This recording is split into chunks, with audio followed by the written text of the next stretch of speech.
Good morning. It's 7:30-ish. It's a Friday, so it must be time for coffee, buses, and politics. I'm David. I'm joined by Martin, Stephen, and Alex.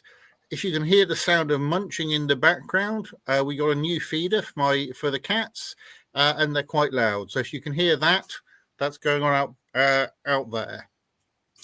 How's everybody doing? I'm good. Apparently, I haven't been at work for a week, but apart from that, it's fine. You're on mute, Stephen. I started a new job this week, and I've been in the office for 3 weeks, so it's been a shock to my system. Although getting up at this time seems relatively early to me, relatively normal for me now. So that's a good side effect of being in gainful employment. That's good. It means we'll be less late on coffee, buses, and politics. Yes, I had a busy week as well, and actually today I'm going to lots of different places, like March and then Wisbech, then back to Huntington. So it's a bit of a tour of the county today. So yeah. I mean, you're doing a full tour of Fenland, and you're missing out the one town where it's really at. Ramsey St Mary. I'll come back next time if you find a community project where I'm doing some visits on some of the projects that we funded with the community capital grants. So I'm trying to get to different places. So that's the thing in Wisbech later on. Cool. Brilliant. Cool. That's good. Yeah. I'm sure we've got community funded projects in Whittlesey. We've got some good community spirit here. Quite good. It'll be good. I'm happy to travel anywhere. Actually, I think it's quite good to be in different parts of the county. And usually you see very nice things like community run projects. I went to the senior changing places toilets the other week. Then I've been to some of the library projects across the county. So it's quite good. It's much more cheerful than visiting highways projects, perhaps. What did you think of our new toilets? They're the poshest public toilets in the world, aren't they? Currently. Yeah, I mean, very good. I actually thought we need to have more of those in other parts of the, especially where you have parks and spaces where people visit all the time, and you want a day out. And sometimes the lack of facilities do restrict people from having.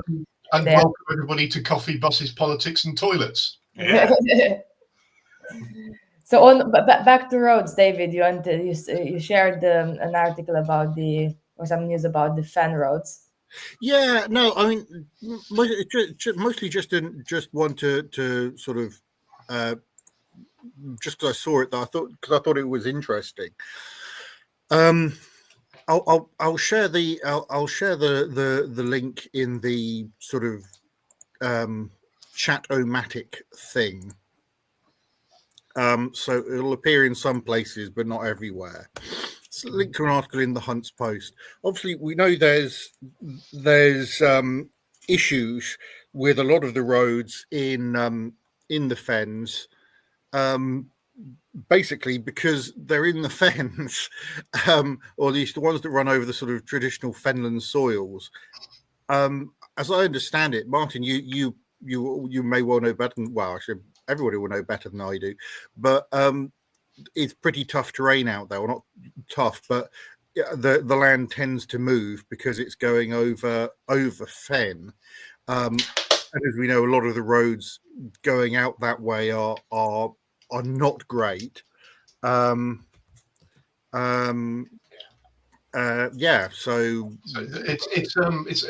we have the worst one for us. Our worst drought affected road is the B1040 as you head out of Whittlesea towards Ponders Bridge and Ramsey St Mary's, and part of that has already been treated. And I watched the debate at the Combined Authority about this the other day, and I was not sure I was watching the same debate, to be honest.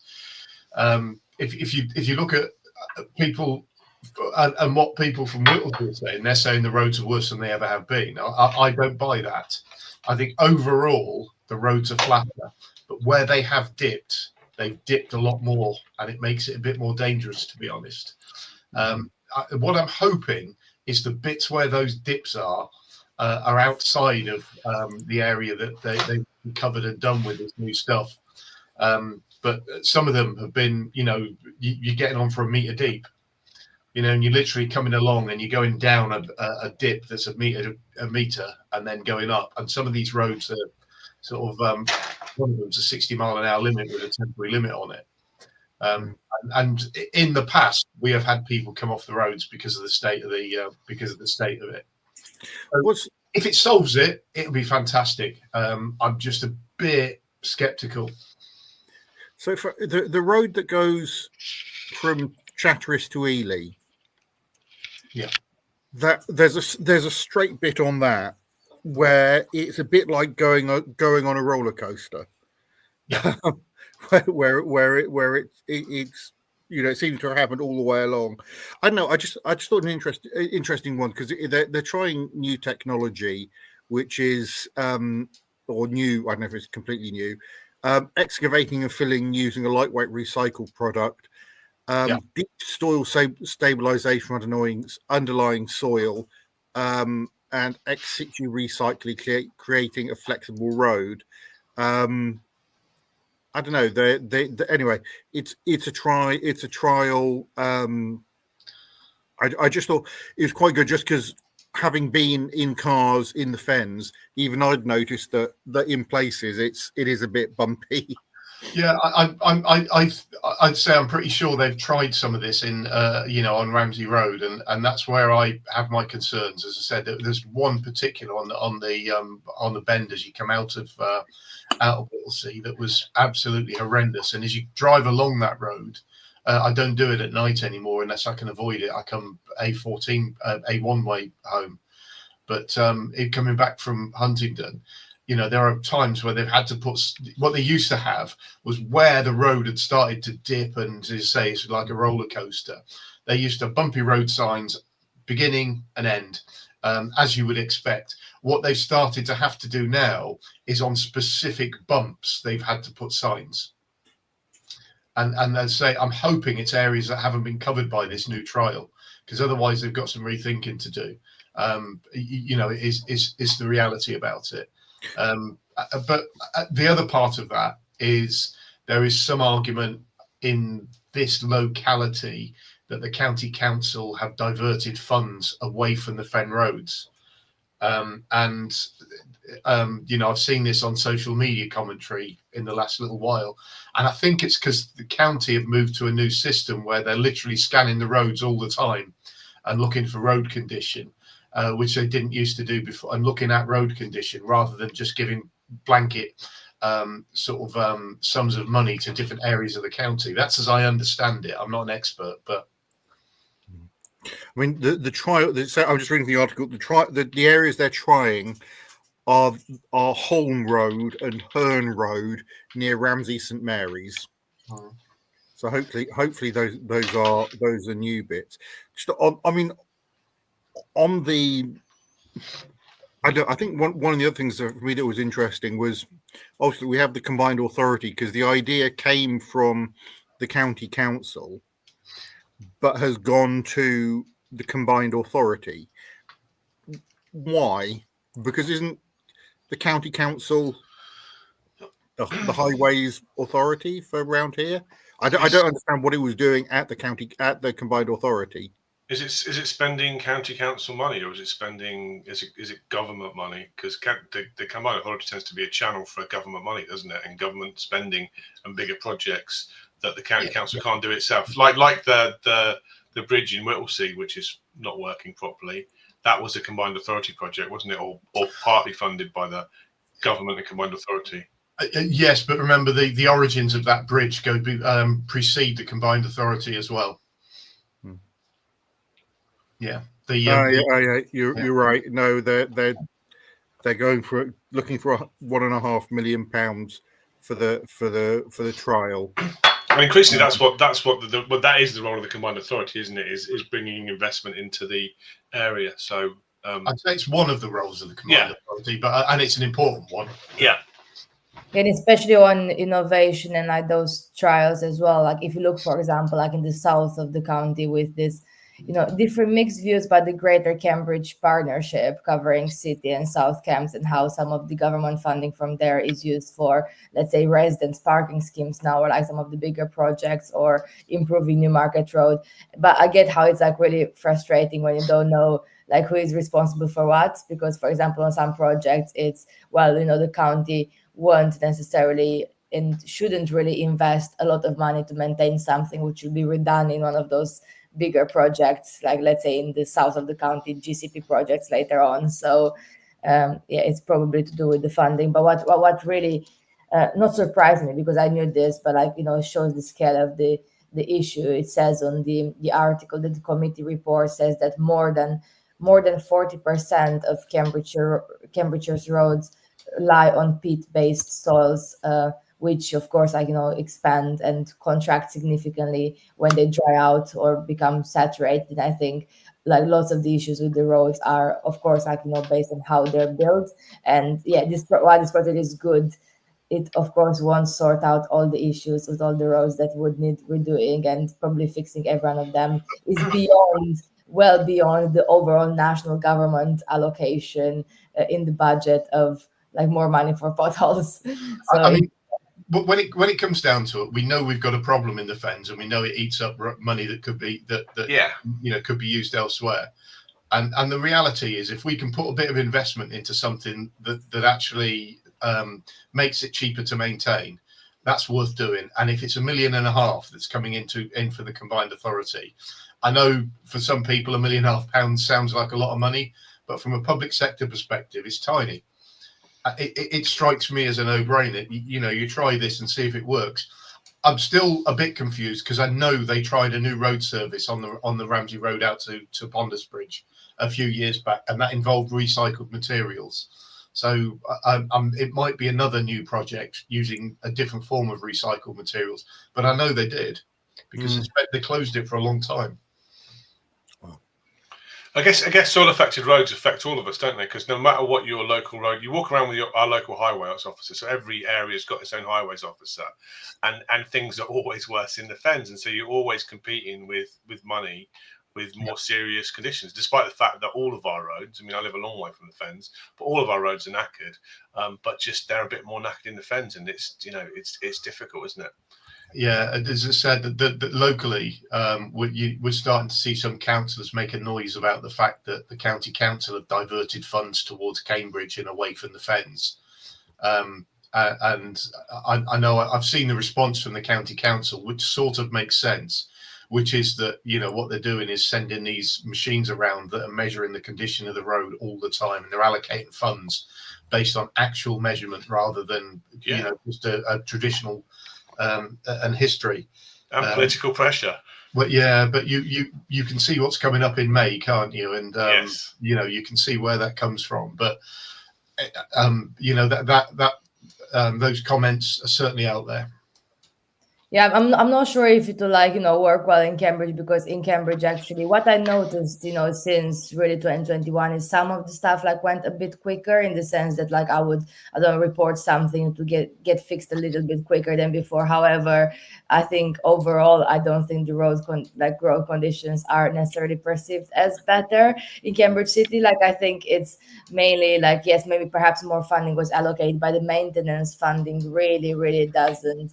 Is not sufficient for the demand that exists there, and how much needs to be fixed everywhere, really. So I think it will be, I don't think there's anywhere in the county where people think okay, this area is definitely, all good now and nothing needs to be fixed, as opposed to this other one.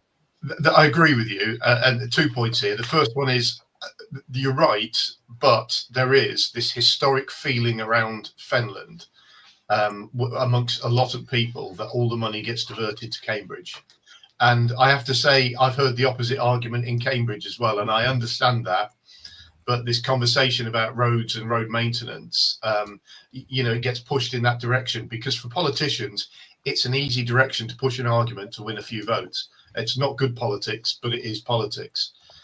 There's the reality. The second one is, I've got an ingenious idea about how you could move road maintenance funding away from Cambridge and onto the rest of the county. What you could do is put a ring around Cambridge and anybody that goes inside that ring has to pay to enter it.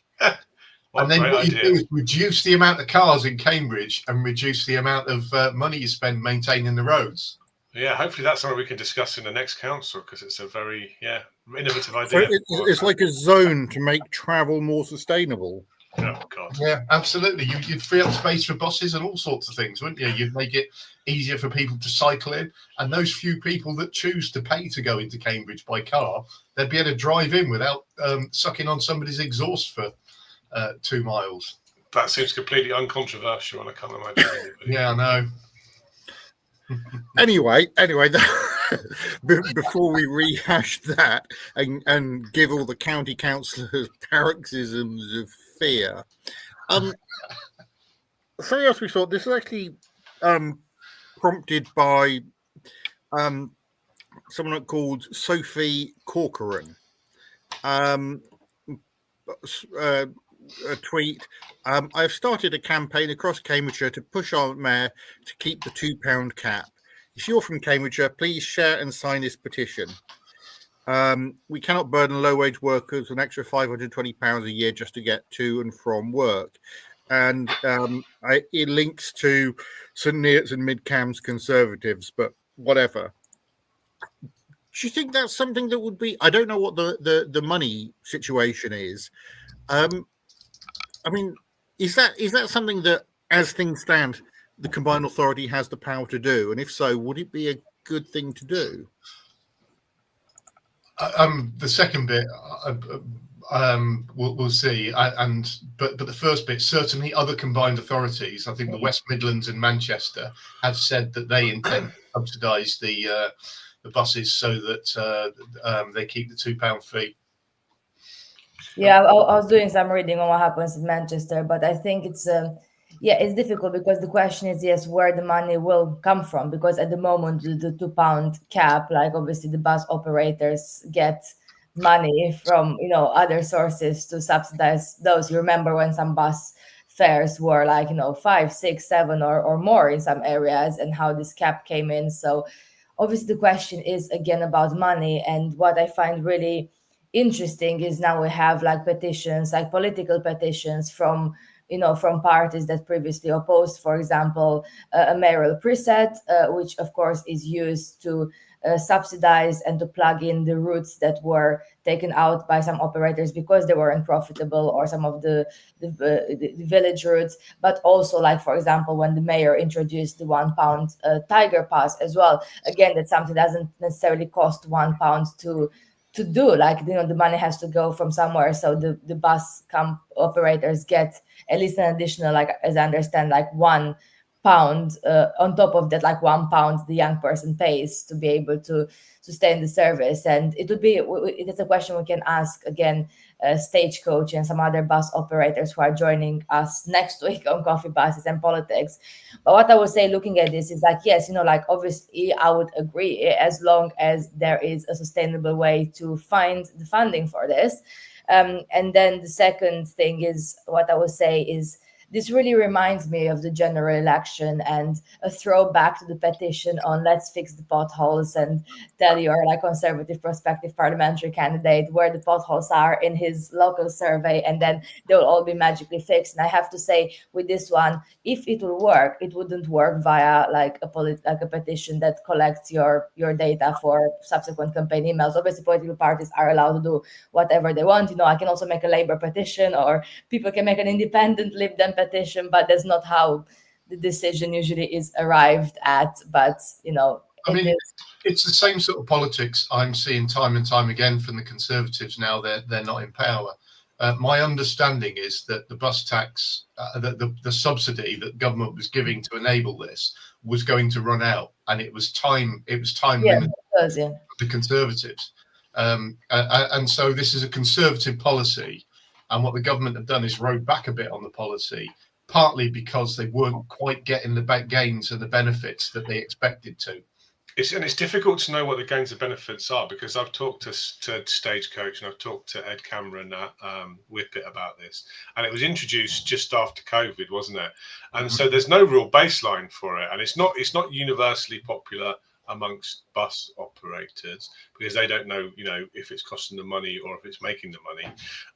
But also, when you look at the issues with buses, there are various issues, and affordability is only one of them. Other issues like, frequency service, reliability, and routes are equally as important. And when we paid 36 quid for the bus premium, all of us, including lots of the villages I represent who don't even have buses, we did so on the understanding that we'll be increasing the number of routes, and a kind of, if that money's spent on reducing fares, I'm not necessarily sure that was one of the ambitions. Although of course cheaper fares is good for everyone, and you do see real impact. So the Tiger Pass thing that Alex mentioned, apparently on the busway now, the buses in the morning are overwhelmed because the Tiger Pass has been so popular that it's difficult to get on a bus in the morning, which is another sort of problem, one that we've experienced very often, but it's a nicer problem to have, isn't it? Not if you're waiting in the cold for a bus to get somebody on time, though. So there's lots of problems, and getting more people on buses is definitely an objective, but it is very contradictory to campaign against a bus precept and then claim that some sort of victory if that money's spent on meeting objectives that weren't stated earlier. It's just a bit weird to me. But modern campaigning, and I'm not going to pin this just down to Conservatives, but modern campaigning is about utter hypocrisy. It almost, so much of it is, and this is an example of it, and absolutely. But it's also true that there are huge benefits to come from keeping the fares lower. There are benefits to people that can't afford to drive or don't want to afford to drive. There are huge benefits to this, and so from that perspective, you've got to think, if you can keep it, you should. But it's one of those policies, isn't it, that had to run out sometime, and that's the issue. It seemed nice when it, and it seemed so. Alex and I went around the buses, and how much was it for a pass? We spent £6 and went across the most of Cambridgeshire on the bus, and that seemed really good value compared to £5 for a congestion charge. And then it's down to £2. I think, wow, that's really cheap. But at some stage, you have to undo that, and it's massive inflation in bus prices for people who used to £2 bus fare. So sorry, Martin. Yeah, just for me, here's what I would say. If you see that petition that says, please sign this petition to keep the £2 bus fare, you're not signing to keep the £2 bus fare. You're signing to get Conservatives elected. That's the reality. It's getting voter ID, that's what I really, and other parties do it as well. I really disagree with this, and I refuse to do it myself, from the Labour side, because I'm not going to say, please sign something to make something that's not even discussed, or it hasn't been calculated whether it's affordable or not. So I can get the question of, on a scale of 1 to 10, how likely you are to be voting for any of those parties. I mean, this doesn't have any relevance to the... Absolutely. The thing I would say to people is, rather than do that, drop Mayor Nick a note and say, please, this is important to me. This is why it's important to me. Please keep the subsidy. It will have more impact than a political petition will. So, and I'm not criticising getting Conservatives elected, by the way. We need Conservatives. And I see it as a tactic that every single political party, especially the Lib Dems, would utilise. So from that perspective, yes, I'm singling out the Conservatives for this, for pure opportunism. There's a reality, which is every party does it. But if you really want to make change, drop Mayor Nick a note. Don't sign a petition. Yeah. There's I'm going to toot my own horn. So when there was the thing about potentially closing the ticket offices at Huntingdon and St Neots stations, I did organise petitions about them, and I didn't do them as Labour or anything. Didn't use them. I just did them on change.org or something. You can do it. I'm going to actually, before I move on, I've just said I've only ever organised one petition, and that was to get Steve Harris from Iron Maiden and OBE. And I stand by my ambition. Was it successful? Was it successful or not? Not yet. No, so, Alex, if you've got any influence in government, Steve Harris from Iron Maiden, one of the world's leading metal bands, and has been for 40 years. He deserves an MBE or an OBE. Sorry, just randomly talking about Iron Maiden. My dad knows Bruce Dickinson. I was talking to him, and he said, "Oh, you used to listen to Iron Maiden, didn't you?" I said, "Well, yeah, I still do." He said, "Oh, yeah, I'm meeting up with with Bruce next week. I said, what do you mean? They said, oh yeah, Bruce Dickinson. I'm meeting. And I was like, hang on, how do you? My dad works in aviation. Okay. And that's the connection, because for a minute I thought my dad had been going to Iron Maiden, concerts. But so I do have a So anyway, question. Just to say as well on the. I want to tell you. Can I tell you what Bruce is doing? Sorry, Bruce is, and this might be what your dad's involved in. Is a project which is a thing called the Flying Bum, which is basically it's a massive powered Zeppelin. Which sounds outrageous, but it's not. It's all using modern technology and everything else. And it's a way that they perceive of getting traffic off the roads in future, getting goods traffic off the roads and moving containers around the country. A lot more sustainable and actually frees up our roads as well. And he's invested quite a bit of money in it. It's started off just along the road in Coddington Sheds in Bedfordshire. I saw it fly a couple of times, a test flight, and it was incredible. And then unfortunately they left it tethered, and there was unexpected wind effect. The tethers broke and it blew away and burst. And after that, they moved the whole operation somewhere else as well. So it was a fantastic part of local industry and Bedfordshire aeronautical industry as well. And it is to see it. It's a joy to behold, because it's the size of it and the very, very slow speed of it are incredible to watch for modern people used to fast aeroplanes and things. So it is a fantastic British project. So where was this on the agenda this morning? Sorry, flying bums. Yeah, Alex, you wanted to come in. Just want to say a bit more on the petition before you bring Andrew's question, which I've seen on the chat. So, first of all, to summarize, so what the petition calls to, the mayor to protect our communities by increasing his mayoral preset, which he has tripled this year to maintain the £2 bus fare. So that's something that you can't really be against. I support this. But obviously, if they were successful in campaigning against the mayoral preset, I really, really am curious what other funding they would use to argue to maintain this.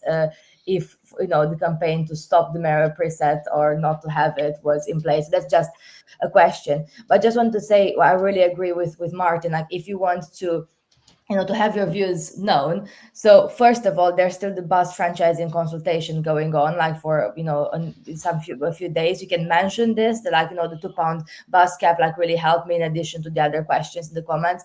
Plus, getting in touch with the mayor directly or, the CPCA in general. What will happen, and this is for public information, like Martin, I'm critical of all the parties doing this because I think it's a very, strange way of campaigning. And when I was the first-time candidate, I was also persuaded or encouraged to do this, and I thought it is ridiculous for me to do a petition on fix all the potholes on this road when I know full well it will take me years, even when elected, to get that whole estate resurfaced. And I don't want to promise something which will take me years to deliver. But what will happen is, so let's say on those questions, when you do the 1 to 10 voter ID, it says, well, to make this survey representatives, representatives put for 1 to 10 how likely you are to vote for those parties, Labour, Lib Dems, Reform, Tories. If you're, let's say, a person who is a conservative 5, I'm kind of an undecided conservative, then you will probably get a letter saying, you expressed to us that you have been concerned about bus prices. By the way, Labour did this thing very bad, and it's a persuasion pathways type of letter or survey. So if you don't want to get a million pieces of literature come May elections, contact the mayor directly, because this will happen to you because you're agreeing for communication on local and national campaigns when you tick the box on the petition, which no one reads in small print. So just for public information, is the same with all the parties having petitions. So that's what happens. It's like leaflets that you get through the door, isn't it? Those leaflets aren't about giving you information. They're about getting information. They are a data capture exercise, and they want permission to use your email address and your name. That's 90% of the time. I have to say, I don't think I get those leaflets from the local Conservatives because I wouldn't support them. I'm a little tiny bit heartened by what the Conservatives are doing nationally, tiny, not locally. Yeah, well, you are probably on the do not contact, list on the data, or don't send literature because you don't want it to be put on opposition watch. Quite. Anyway, I want to pick up Andrew's question. I asked a public question at the CPCA transport meeting about the quality of information given by VIX, which is the bus stop signs and app. And the answer was not our fault, nothing they can do about it. And he follows on. If you want people to use the bus, perhaps start with accurate information rather than telling them a bus is due and it's actually being cancelled. I actually think the point you make there is really important. That I think I may have mentioned it before. I can't remember. The thing that has most improved customer satisfaction on the tube apparently was when they brought in the countdown timers. Mm-hmm. People are happy to wait for longer if they know how long they have to wait. Anyway, my experience of the countdown timers is that they work, and the ones on the buses. So when I go to Whittlesea and catch the bus from Whittlesea, I go there and I catch the bus and I sit there and I watch the countdown going down from 10 to 1. I think those ones are fine. I think what happens is there's a difference, isn't there? When you've got an estimated time of arrival on the bus stop, that means that the bus is not running on the system and isn't being picked up. Whereas when you've got minutes on there saying it's 10 minutes to go, that means that they know the bus is on his way because it's passed other signals. And I think what's happening is buses that are due at 10:20 that have been cancelled just stay on showing as due at 10:20 all the way until the bus doesn't get there. That is, I suspect, what's happening. Sorry, is that a bit technical? No. But and Andrew is very technical because he's written his own code to interrogate and log where all the buses are as well. So he's completely invested in this, and I think he makes a really good point. So we're all paying for the system. We don't use it properly. But I also, from my background, and it's obviously pre-combined authority, but the county council were responsible for the bus notification system. I thought. They were originally, I think, but I think it's obviously a combined authority thing now. So there's a website I've mentioned before, which is, and I'm going to add it as a thing, which is bustimes.org, which is brilliant because you can actually see where the bus is. And I'm not sure. And actually, Andrew, I'd be interested to have a chat, if that's all right, about how all this works, just so I know a bit more about it. But bustimes.org, you can see where the buses are, and it gives you a pretty good, analysis of where, of how what time something's going to arrive and that sort of thing. I mean, they use a range of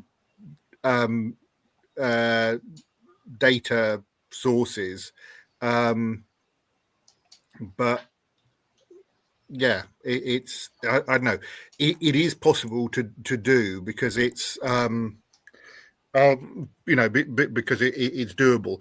I mean, one of the difficulties is with the the display that you have on the bus shelters. Has to have presumably an internet connection, which isn't always that straightforward. If you're out of town, but also the digital displays, I guess, are a bit limited. I don't know if they're an older technology or something, because one of the ones that some bus stops have got that I really like are e-paper, and it's like an e-paper display.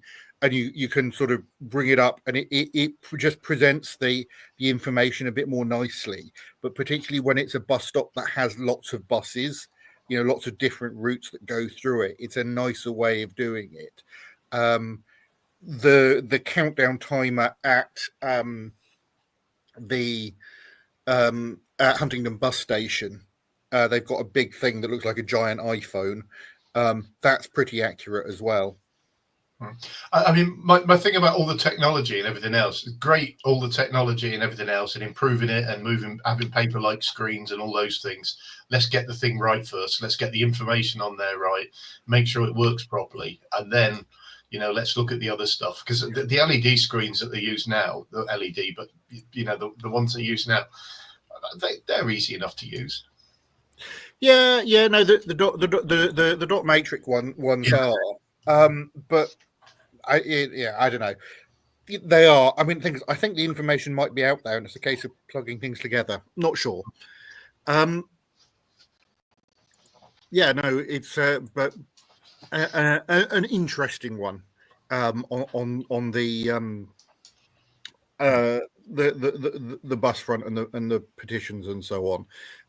But yeah, and as the bus consultation is still going on, and I have to say, just on a personal note, I did the first draft of Huntingdon Town Council's response to the consultation, and the first draft ended up being the final draft because what I wrote was basically approved last night, so I'm feeling quite proud about that, actually.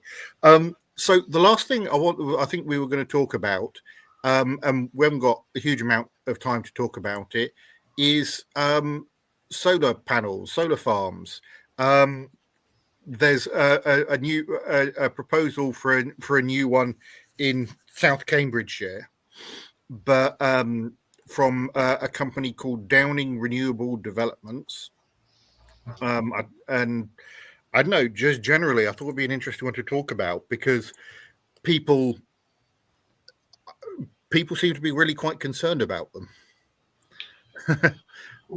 I mean, the concern, I've dealt with solar farms, and I just make it clear I'm not working on this one, but I've worked on solar farms, and on the public consultation side of solar farms, and it's one of those situations where you get a one-way briefing from councillors, residents do, and all it does is where developers do. So you get residents basically saying this, and this.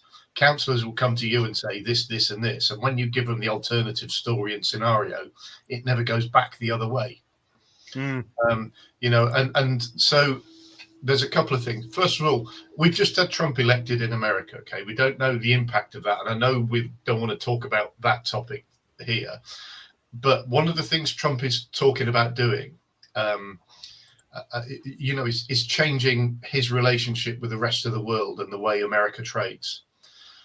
And that includes absolutely loads of oil that he is going to want to keep pouring into America to grow America's industry. And that means less of it to come to us, potentially. If his economic growth, if what he does is right, which is to put tariffs on everything coming in, it is all about growing America's industry. And so you then start saying that what is a finite resource is only going to stay in the States. So we have to do something that's an alternative to stop our reliance on fossil fuels, and solar is part of the picture.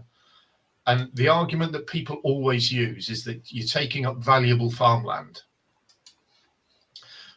And there's a reality to this, which is if you go and look at what farmers' publications and farms' publications are saying, they're talking about an increase in the next 10 to 20 years of farm productivity and farm yield by about 10 to 20%. So you've got enough room to put solar on our farmland and graze underneath it, or grow low light crops underneath it and things like that in the UK, and provide solar and provide an increased food security within the UK. So there is space to do solar and keep farming and grow farming yields. So there's a reality. Why shouldn't we do it? There is an argument to say there are other places we could do it, like car parks and things like that. But it's also true that, this is an option, and we need to be more open-minded about it. They're not particularly intrusive in terms of how they look. I've seen better, but I've seen a damn sight worse as well. I don't have an issue with it. That's how I see it. But I know people won't listen to part of that argument. Yeah, also it's interesting how quickly you want to provide the energy as well, because I hear all the time the argument around why don't we just use all our car parks, like the one in St. Ives Park and Ride, like the solar panels are now. I think that's it's good, but it's not the same. It's not the same scale. First of all, there's not to say that I don't think that all the travel hubs and the park and rides, especially new ones which are in the plans, shouldn't have them if possible. But I think it's not like an either or. Either you have car parks or you have the solar farms on, like the one presented in this article. Like, I think, it's not an either or choice. I think you could do a combination of different sites. And at the end of the day, like every application will be looked at, on its own, merits and specifics and locations and so on. And it's not like, well, if we refuse this one, then we can just like, plug in a few car parks and then sort out the issue. It doesn't always work like that. Yeah, there's another part of that, which is really important, which is, why in this location is and the answer to that almost every time is access to the grid. It's the access to the grid is the most limiting cost factor with solar, and there's an issue there about how much it costs to access the grid, which I think we need to think about as a country. When we're trying to deal with our infrastructure issues, that's one of the things we need to look at. But solar farms, one of the big factors when people are looking for sites for solar farms is how easy is it to access the grid from there. Yeah, that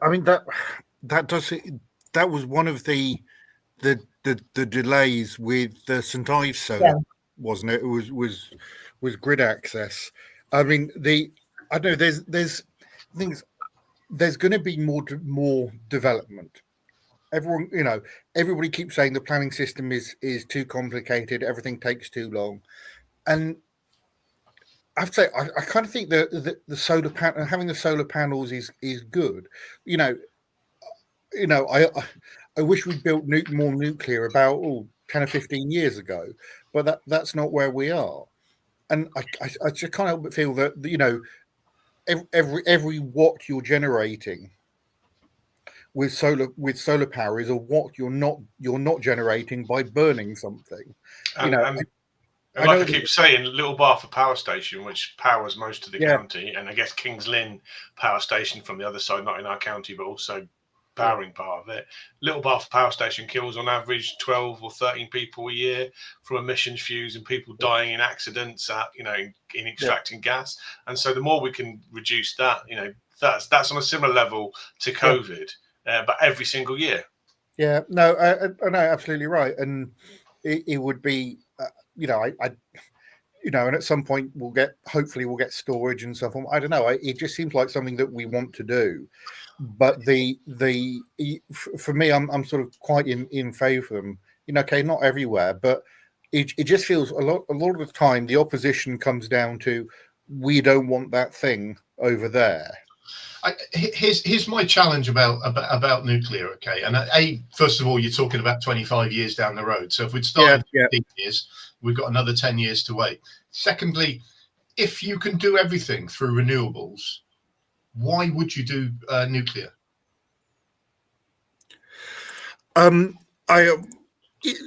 Fair point. And we can, and we should. We've got tidal technology starting, as I understand it, to be productive and starting to get to a point where they can use it. And one of the things I understand they're looking to do is use and create wind turbines that have got tidal generators at the bottom so that you can put them in the sea. But the issue with renewables is that they're all intermittent, and when the sun's not shining and the wind's not blowing, tidal a bit less so, but it's we've never really solved that problem yet. It's an engineering challenge. Is that they don't provide electricity, and so you have to have some sort of baseload capacity. At the moment, that's increasingly it used to be coal. Some of it's nuclear. And if you want to get rid of that baseload capacity, then you have to build storage. And so where are you building grid level storage? On these big solar parks. That's part of the controversy of them all. It's not just the solar parks. Every single person who builds it will complain about big batteries and the risk of fires, because that's, the East Park solar around Huntingdonshire and Bedfordshire is going to include massive storage capability. And that's how you make green energy. The gas power station in Little Barford is being used almost exclusively to balance the load on the solar and wind installation. So when the wind's not blowing and the sun's not shining, they turn up the gas turbines and you get electricity from Little Barford as well. And so you need to get rid of that. You need to build storage, and that's going to be on these massive solar parks, basically. But the storage, there have been fires, but they've been few and far between. Is a reality. I know there was a big one up in Liverpool a few years back, and it was used against us on a project we did, actually a storage project near a wind turbine cluster in Norfolk. and the I lie, Lincolnshire, but the there's a reality, which is that you need to make it safe. But actually, the only way you're going to make sure that this stuff is safe is to keep developing it and keep improving it. Because that's how technology works. And it's similar. I've had conversations with people about electric e-bikes and e-scooters and what's happening to them. Well, the reality, about why we've got fires with e-scooters and e-bikes is because actually we let the law get away from us. And there's no regulation on batteries and the type of batteries you have, and there's a reality to all of that, and storage is an option, and the way we are developing batteries is improving all the time. The Chinese are now using sodium batteries, as an example, which are a lot cleaner, a lot easier to generate, and a lot better. In fact, they're sticking them in cars now, I believe. We've got to let this technology evolve rather than stopping progress because of a perception about how things are now, not rather than having a vision to where they could be. I mean, so on the wind not blowing, sun not shining. There is an issue that I agree with Martin about. I mean, I still think it's still burning less gas, which is a good thing. Even after burn gas some of the time. I don't know the economics about the base load, whether it's, works out cheaper to have nuclear running for the base load and so on. I don't know. But with the, it seems to me that the storage is something that is being solved, can be solved. But I do wonder if also part of it's quite rare. It does happen, but it's quite rare that the sun doesn't shine and the wind doesn't blow across all of Europe at the same time. Yeah, but transmission isn't perfect as well. And so when you transmit energy, you lose lots of it, and shuffling electricity around is less efficient than you might think as well. So you have to. It's a combination of those things. And yes, we do benefit from French nuclear power through massive interconnectors, but that doesn't necessarily solve the problem because you can't move electricity around without losses, and so there's only so far you can take it before it starts losing. That's one of the issues about putting wind farms out in the sea is exactly that you're losing a lot of the energy coming back, bringing it back into the UK. That's right, and we for me, there are a number of different. For me, green solutions to our energy problems, and we need to be focusing on them. And solar's part of it, and we have to accept that having solar. What I would do is condition the requirements with solar farms for grazing underneath the turbines, for low-level crops underneath the turbines, underneath the panels, and low-level crops. And I would enable that to be conditioned and enforced, because one of the things I have seen is people take solar farms through committee by talking about having grazing underneath and then not doing it. And that effectively, and to a regular enough level for me to say that it's relatively common practice, and we need to start changing that and keeping that stuff used where we can as productive farmland. You can also do fantastic things in terms of bird conservation around solar panels and stuff like that as well. And so there's a lot we can do that's positive. So we need to just stop looking at the negatives, especially when the issues around the negatives are being dealt with all the time, if they haven't already been dealt with. If I were you, focus on buses, coffee and politics. Avoid the energy stuff. It's much more nuanced than you think.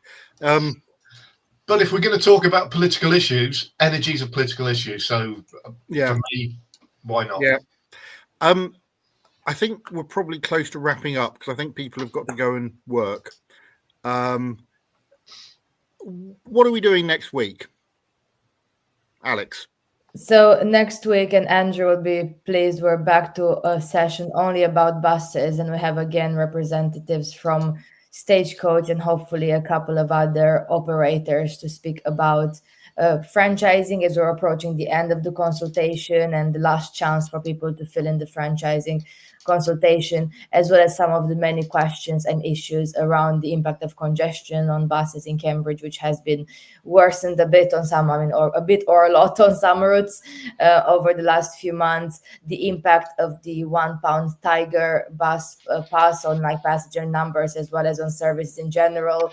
And also like the other issues around the government increasing the cap from £2 to £3. And it would be very interesting to think about it from like an operator point of view as well, because as we said earlier, it's very easy to write 2 paragraphs in a petition and to think it's like my campaign that will achieve something. But at the end of the day, there are many complicated factors to do with like operator response to funding, to different streams of funding onto those things. So it will be interesting to hear the opinions of some bus operators and then go back to our kind of political commentary on this, and hopefully for people who are still yet to complete the bus franchising consultation, it will inform that conversation and some of your thoughts around that topic.